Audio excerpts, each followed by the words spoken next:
Yo, c'est Noémie et aujourd'hui on se retrouve pour un unboxing slash book haul. On va déballer ensemble la Fairy Loot adulte et young adulte du mois d'août. J'ai aussi un colis qui vient du diable et une édition exclusive, le tome 2 d'une série, le tome 2 du tome 1 qui avait été édité par Fairy Loot. Tout simplement. Alors, on va commencer par celui-ci. Lequel c'est? Je ne sais plus. C'est pas grave. Alors, c'est un roman des éditions Brajlon. Ça, j'en suis sûre.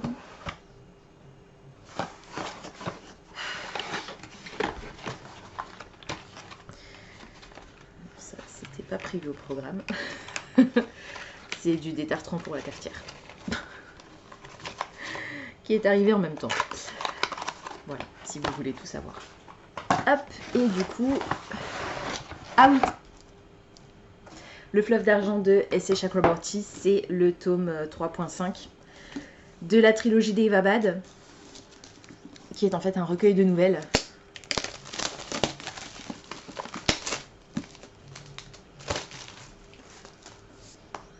Dans l'univers de la série, conte de la saga des Vabad.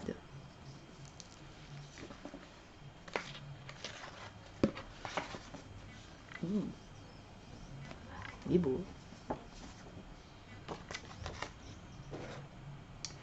Et donc dans cette série, on va faire la rencontre d'une jeune fille qui est un peu... elle se fait passer pour une voyante, mais c'est une fraude. Et elle va invoquer un jour un djinn, ne pensant pas qu'il puisse se passer réellement quoi que ce soit, sauf que réellement un djinn va débarquer. Et va l'emmener à la cité des Vabad pour tenter de découvrir le secret de ses origines.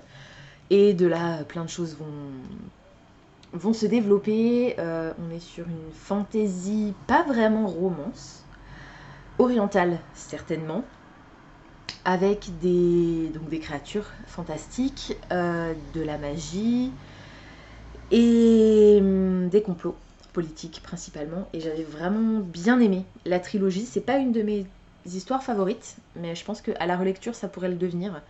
Donc voilà, pas besoin d'avoir lu, je pense, la trilogie pour découvrir ce recueil de nouvelles, parce que je crois pas qu'on soit sur un...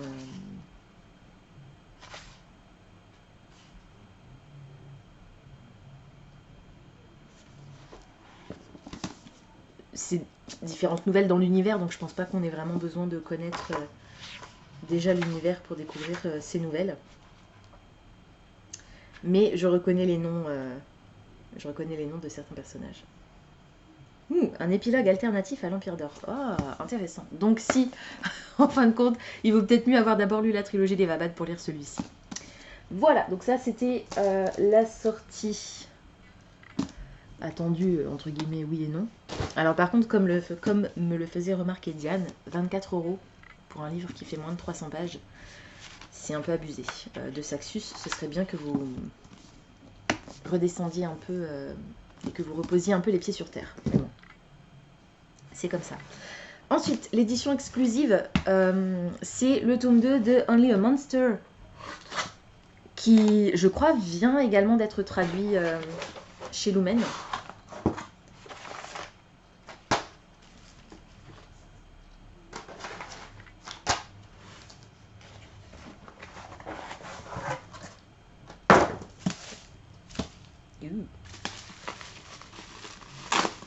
Alors, le tome 1 est paru chez Lumen depuis quelques mois, je dirais maintenant, et je crois que le tome 2, ils viennent de l'annoncer, ou il vient de sortir. Il vient de sortir, ou il est annoncé pour d'ici la fin de l'année.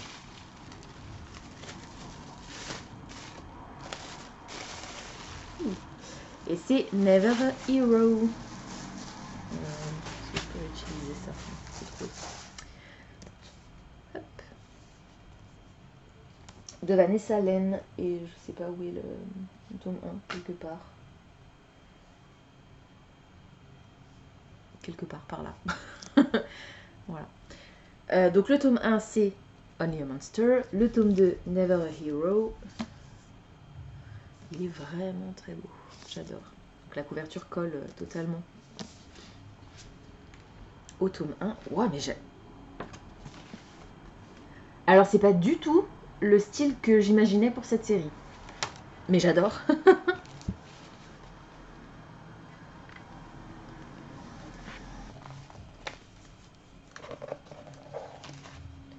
Oh, il y en a un bal masqué. J'adore le bal masqué. Et j'aime énormément cette couleur. C'est turquoise. J'adore. Magnifique. Alors je vais pas vous lire le résumé du tome 2 parce que je n'ai pas encore lu le tome 1. J'ai pas envie de me spoiler et j'ai pas envie de vous spoiler. Mais il me semble que dans le tome 1, on a une jeune fille qui est issue d'une famille qui chasse les monstres. Et elle va découvrir que sa famille... Non, ou alors c'est l'inverse. Elle est issue d'une famille de monstres et elle va rencontrer un chasseur de monstres. Quelque chose comme ça. Je suis plus trop sûre. Mais il me semble qu'on est sur ce type d'histoire. Et là, c'est pour le coup de la fantasy romance. Je me demande s'il n'y a pas un triangle amoureux, peut-être. Voilà. En tout cas, ça a l'air vachement chouette. Et on est sur deux univers différents. Et voilà, comme dit, je veux pas lire le résumé pour pas me spoiler le tome 1. Donc, livre numéro 2 qui rejoint ma pile à lire. Et enfin, la box adulte et young adulte du mois d'août que j'ai reçue au mois d'août, mais que je vous ouvre le 3 septembre parce que j'ai pas eu le temps de m'en occuper avant. Alors, hop.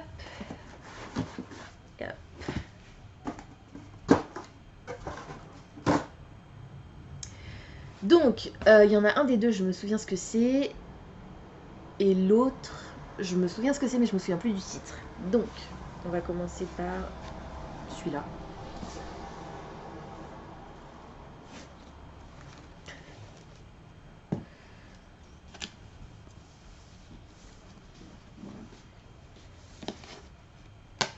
C'est le livre adulte, Powerful Bloodlines. C'était la thématique du mois. Et on a le caractère art avec la lettre de l'autrice. Et donc le roman Forged by Blood de... Pardon, je suis désolée pour la prononciation. Egbor Åkesson. Faut que je me renseigne sur la façon dont on prononce ce prénom. Il est magnifique, waouh.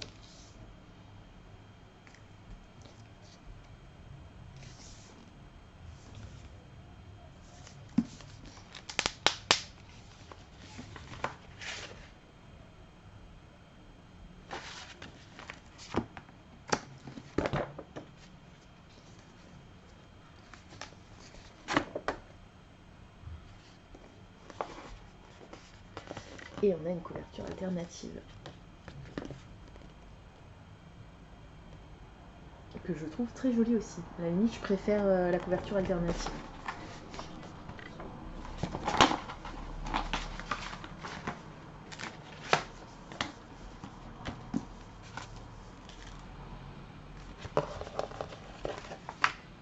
On a des feuilles sur les end pages.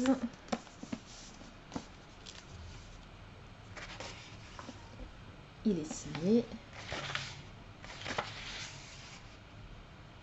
Oula. On a un dramatis personae à la fin, ce qui veut dire qu'il va y avoir beaucoup de personnages.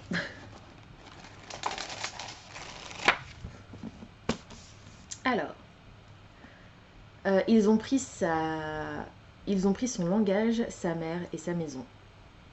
Ils ont traqué son peuple à travers la magie du sang qui coule dans leurs veines.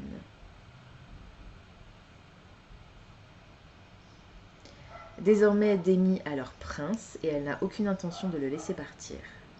Il y aura du sang. Alors, de quoi ça parle ?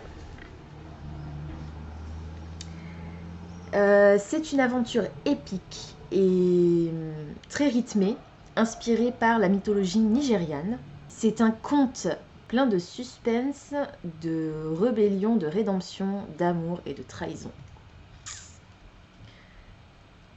Et c'est hyper coloré. À voir, c'est pas un des livres que j'aurais que je l'avais repéré spécifiquement. Mais pourquoi pas. Hop. Et donc l'autre c'est le livre Young Adult et celui-là je me souviens du titre et il vient juste de sortir chez De Saxus aussi, décidément. Alors, le thème du mois c'était Reap What You Sow. On a le caractère art avec la lettre de l'autrice. Et le roman, c'est le nouveau roman de Nikki Popretto qui a écrit le truc avec les phénix, là je me souviens plus ce que c'est. Ça s'appelle Bone Smith. Et comme je viens de vous le dire, il a été traduit très récemment chez Lumen. Wow.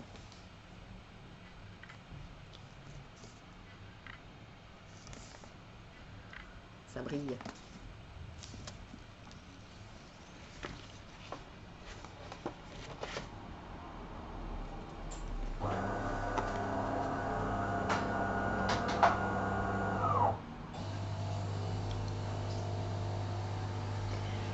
Désolée pour ça, c'est la machine à café qui s'éteint.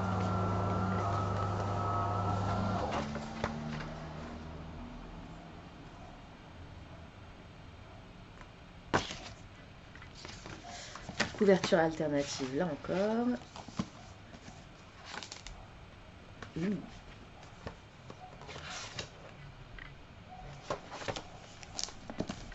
Alors, hop. Il est signé. On a une carte. Et c'est à peu près tout. De quoi ça parle? Préparez votre arme. Combattez les non-morts. Ouh. Alors. C'est une fantasy young adulte sombre qui parle de la disgrâce d'un guerrier qui combat les fantômes et qui doit voyager dans des contrées sauvages hantées pour partir à la rescousse d'un prince qui a été kidnappé. Donc guerrier-guerrière, je pense, à mon avis, vu l'héroïne qui est illustrée sur la couverture et sur la tranche et à l'intérieur, et sur la dust jacket à l'intérieur aussi. Donc ça a l'air vachement chouette également. Et comme il a été traduit il y a très peu de temps chez Lumen, vous pouvez aussi le découvrir en français si ça vous intéresse. Ouh, je vous ai pas montré, je viens seulement de le voir, mais hop, les Spread Edges courent tout le long de la tranche. Voilà, donc les derniers livres qui ont rejoint ma pile à lire, c'est les romans, les 4 romans que j'ai reçus au mois d'août et dont je vous ai parlé dans ma vidéo wrap-up du mois d'août. C'est les 4 seuls que j'ai intégrés à ma pile à lire. Donc je suis contente, en plus ils sont très beaux. Voilà, c'est tout pour aujourd'hui, j'espère que cette vidéo vous aura plu. Comme d'habitude, n'hésitez pas à me dire dans les commentaires si certains des titres que je vous ai présentés aujourd'hui vous intéressent, si vous les avez déjà lus et surtout ce que vous en avez pensé. N'hésitez pas également à me dire quels ont été les titres qui ont rejoint vos piles à lire et ou vos bibliothèques au mois d'août. Pensez à vous abonner à la chaîne, à liker et à partager cette vidéo, ça me fera toujours plaisir. Pensez également à activer la petite cloche de notification qui vous permettra de savoir quand je poste du nouveau contenu. En attendant de vous retrouver, je vous souhaite d'excellentes lectures, je vous dis à très bientôt dans une prochaine vidéo. Ciao!